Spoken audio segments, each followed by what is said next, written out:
할렐루야. 반갑습니다. 오늘도 코로나19 확산으로 인하여 어쩔 수 없이 주일 예배를 생략하고 축소해서 있습니다.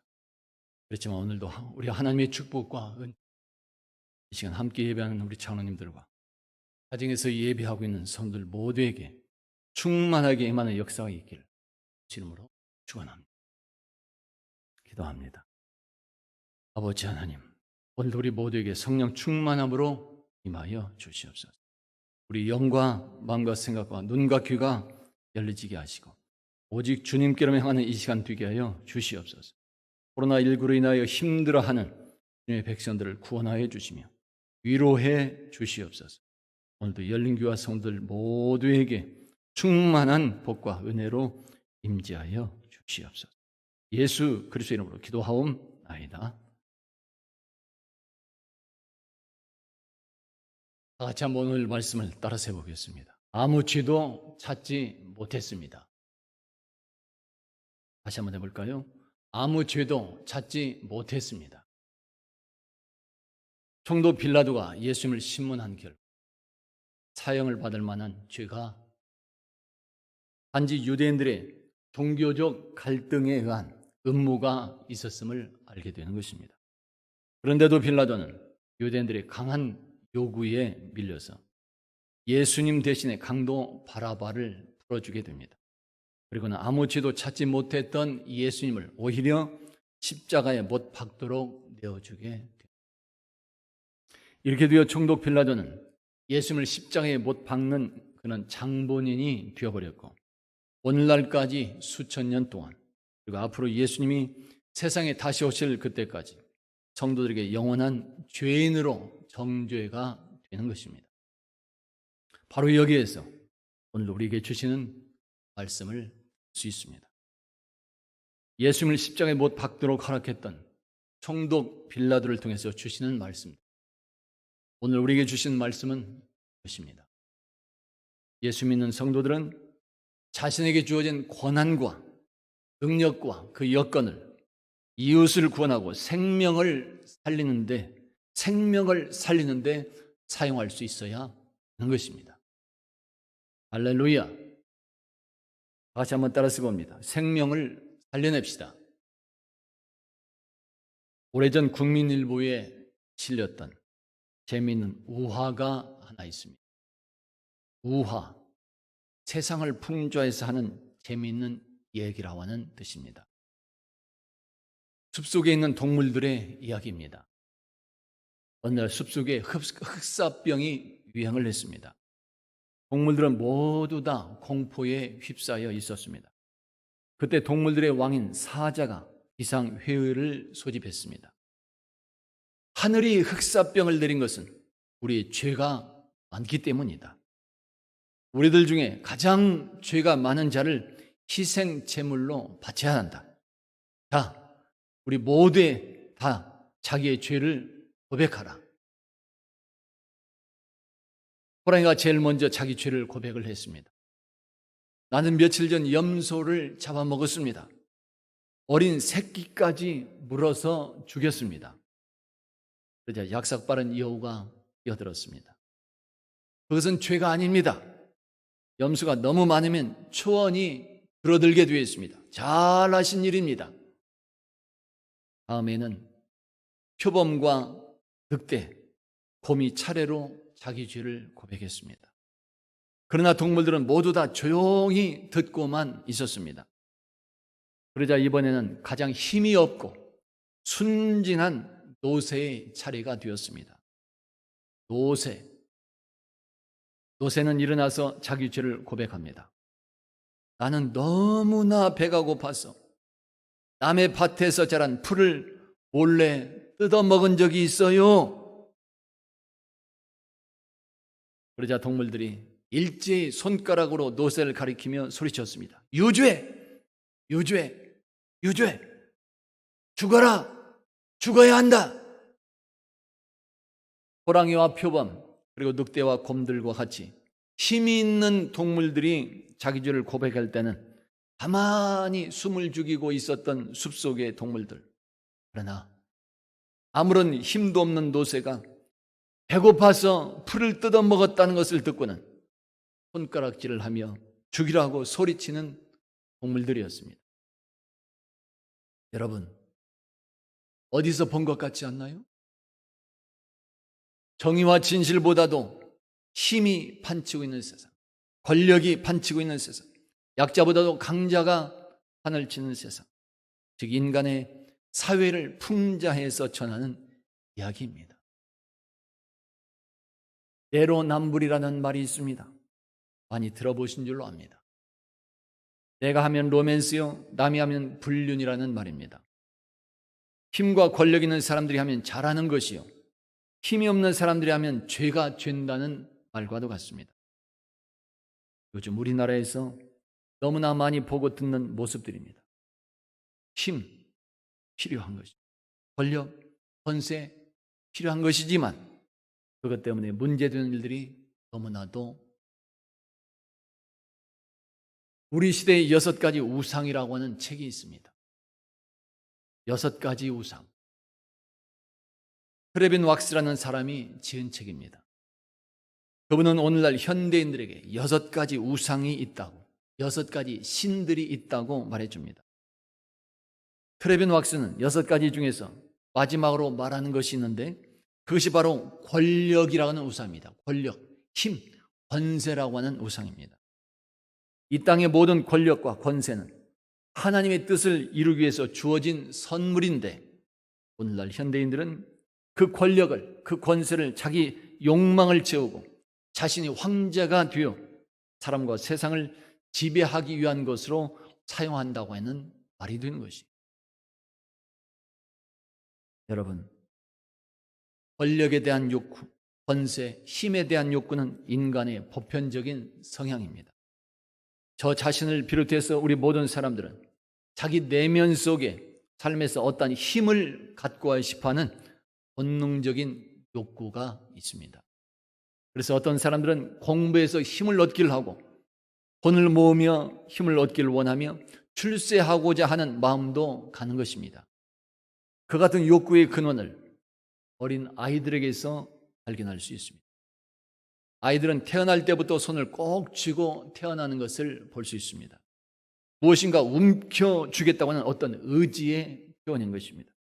이런 아이들의 1살에서 3살까지를 보면 아주 노련한 태도가들이라고 말할 수도 있습니다. 왜 그래요? 이 무렵의 아이들은 사물을 자기 마음이 내키는 대로 다루고자 하는 그런 모습이 있기 때문에 그렇습니다. 다시 말하면 우리 인간의 권력에 대한 욕심, 권세, 힘에 대한 욕심의 표현이라고 하는 말이 되는 것입니다. 이런 예를 보면서 미국의 코미디언 빌 코스비는 이렇게 말하기도 했습니다. 나에게 2살짜리 아이들 200명만 있으면 나는 이 세계를 제패할 수 있습니다. 무슨 말인 것 같지만 사실 우리 사람들이 얼마나 이 권력에, 힘에 집착해 있는지 말해주고 있는 것입니다. 이런 아이들이 청소년이 되면서 권력의 맛을 알고 힘의 맛을 알고 또래 집단을 형성하는 것입니다. 자기들 사회에서 큰 지배력을 갖기 시작하는 것이에요.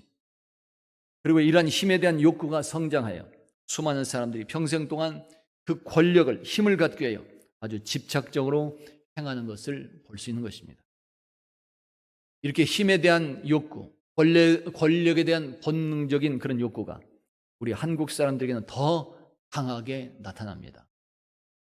오래전 형사정책연구원이 우리나라 6대 광역시 20세 이상 남녀 1200명을 대상으로 설문조사를 해보았더니 사건 해결에서 어떤 문제가 생겼을 때 사건 해결에서 소위 백이라고 하는, 권력이 최고라고 하는 이 대답이 조사 대상자의 80%였습니다. 백, 권력, 그것이 있으면 잘못된 것도 손쉽게 해결이 되더라는 말입니다. 그러다 보니 수많은 사람들이 세상적인 이 힘을 갖기 위해서 몸부림을 치고 있습니다. 초등학교 때부터 반장 자리를 놓고 선거운동을 하고 사람들 사이에 온갖 술수와 부정과 아첨들이 횡행합니다. 사람들은 나중에 어떻게 되든지 생각하지 않습니다. 지금 힘이 있고 지금 권력이 있으면 된다는 마음들 뿐입니다. 그렇다면 오늘 예수 믿는 성도들은 세상의 힘에 대해서, 세상의 권력, 이 권세에 대해서 어떻게 생각해야 되는 것일까요? 무작정 잘못된 것이라 생각해서 버려야 되는 것일까요? 그렇지 않습니다.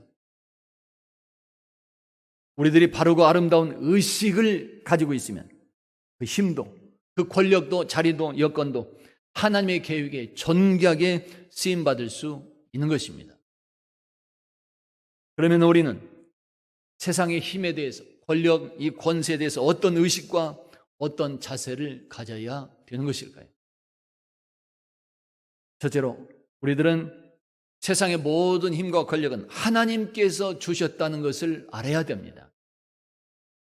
하나님은 세상 우주 만물을 창조하시고 모든 것을 우리 사람들에게 다 주셨습니다.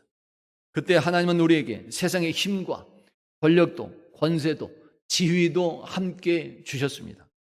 그리고 예수님은 성경 요한복음 10장에서 이렇게 말씀하십니다. 성경은 패하지 못하나니 하나님의 말씀을 받은 사람들 신이라 하셨거든. 신이라고 하는 사람들, 신이 되었다고 하는 사람들, 바로 집권자들, 위정자들을 말하고 있습니다. 종교개혁자 존 칼빈은 이 말씀을 근거로 하여 나라의 집권자들은 하나님의 위임과 권위를 받은 대리자들이다 말해주고 있습니다. 하나님의 대리자들. 이렇게 세상의 권세도 하나님께서 주신 것임을 말하고 있습니다. 둘째로 우리들은 그 나라의 집권자들, 즉 권력에 복종해야 된다고 말씀해 줍니다. 로마서 13장에서 말씀하고 있습니다. 각 사람은 위에 있는 권세들에게 복종하라. 권세는 하나님으로부터 나지 않음이 없나니 모든 권세는 다 하나님께서 정하신 바라. 그러므로 권세를 거스르는 자는 하나님의 명을 거스름이니 거스르는 자들은 심판을 자취하리라. 하나님은 우리 인간에게 필요한 기관들을 제정해 주셨습니다. 가정을 제정해 주셨고 교회가 그러하며 정부 즉 국가와 그 권세도 하나님이 제정해 주셨습니다. 따라서 성도들은 세상의 권력에도 힘에도 하나님의 뜻이 있다는 것을 알고 그 권세에 복종해야 된다고 하는 말인 것입니다. 그러나 이것은 무조건적인 복종이 아니고 무비판적인 복종이 아닙니다. 만약에 국가나 권력이 하나님의 뜻에 위배되거나 양심을 거스르게 된다면 성도는 당연히 하나님의 법을 우선적으로 섬겨야 하는 것입니다. 셋째로 우리들은 하나님께서 주신 그 권력과 그 힘과 권세를 하나님의 정의와 공의를 위해서 사용할 수 있어야 되는 것입니다. 아모스서 5장에서 말씀합니다. 오직 정의를 물같이 공의를 마르지 않는 강같이 흐르게 할지니라. 아멘. 정의와 공의를 강같이 흐르게 하라. 하나님이 국가와 권력을 세우고 주신 것은 선한 일은 권장하고 악한 일은 처벌하여 제어하도록 하기 위한 목적이 있기 때문에 그렇습니다. 선은 권장하고 악한 일은 처벌하라. 따라서 우리들은 각자의 주어진 힘과 권력과 그 여건을 또한 그 자리와 달란트를 세상에서 하나님의 정의와 공의를 이루는데 사용할 수 있어야 하는 것입니다. 넷째로 우리들은 하나님께서 주신 힘과 이 권력을 인류의 자유와 평화를 위해서 사용할 수 있어야 하는 것입니다. 하나님은 죄로 인해서 억압받고 죽을 수밖에 없는 우리들을 구원하기 위해서 독생자 예수까지 십자가에 못 박히고 죽임을 당하게 하셨습니다. 그로 인해서 우리 인류는 참 자유를 누리고 평화를 누릴 수 있는 그 길이 열리게 된 것입니다. 에베소서 2장에서는 우리에게 말씀하고 있습니다. 그는 우리의 화평이시니라. 불로 하나를 만드사 원수된 것 곧 중간에 막힌 담을 자기 육체로 하셨느니라. 따라서 우리들도 각자에게 주어진 이 힘과 권력 또 여건과 이 달란트를 온 인류가 주 안에서 서로 참 자유와 평화를 이루며 살아가도록 아름답게 사용할 수 있어야 하는 것입니다. 다섯째로 우리들은 각자의 힘과 권력과 이 여건을 생명을 살리기 위해서 사용할 수 있어야 됩니다. 하나님은 처음 흙으로 사람을 지으시고 그 코에 생기를 불어넣으셨다고, 하나님의 호흡을 불어넣으셨다고 말씀합니다. 그러기 위해서 성경은 우리들이 생명이 되었다 말씀합니다. 생명, 살아있어서 호흡하는 생명체가 되었다고 말씀하는 것입니다. 하나님은 이렇게 모든 생명체를 귀중히 여기시고 사랑하시는 것입니다. 따라서 우리들도 세상의 모든 생명체를, 특별히 하나님의 형상을 따라 지음을 받은 우리 사람들의 생명을 귀중히 여길 수 있어야 되는 것이고, 더 나아가서는 그 생명을 살리는 일에 최선을 다할 수 있어야 되는 것입니다. 복음을 전하는 것도 결국 생명을 살려내는 일이 되는 것입니다. 복음을 전해서 예수를 믿게 되면 죽은 자가 살아나는 역사가 일어나는 것입니다. 우리에게는 육신보다도 더 중요한 영혼이 있습니다. 그리고 우리에게는 물질보다도 더 중요한, 세상의 그 어떤 것보다도 중요한 것이 있습니다. 바로 하나님께서 우리에게 주신 생명입니다. 이 세상에 생명보다 귀한 것은 없습니다. 생명을 잃으면 모든 것을 잃는 것입니다. 어느 인류 대학을 우수한 성적으로 졸업한 청년이 있었습니다. 졸업을 하자마자 그는 어떻게 하든지 돈을 벌어야 되겠다고 하는 굳은 마음을 가지고 결심을 합니다. 그는 무역회사를 차리고는 자신의 몸을 조금도 돌보지 않고 열심히 뛰어다녔습니다. 불가능은 없다, 하면 된다, 그의 신념이었습니다. 이런 신념을 가지고 땀 흘리며 일하는 그의 모습에 많은 사람들이 감명을 받았습니다. 그는 10개년 계획도 세웠습니다. 그의 목표는 수출의 날에 철탑 산업 훈장을 타는 일이었습니다.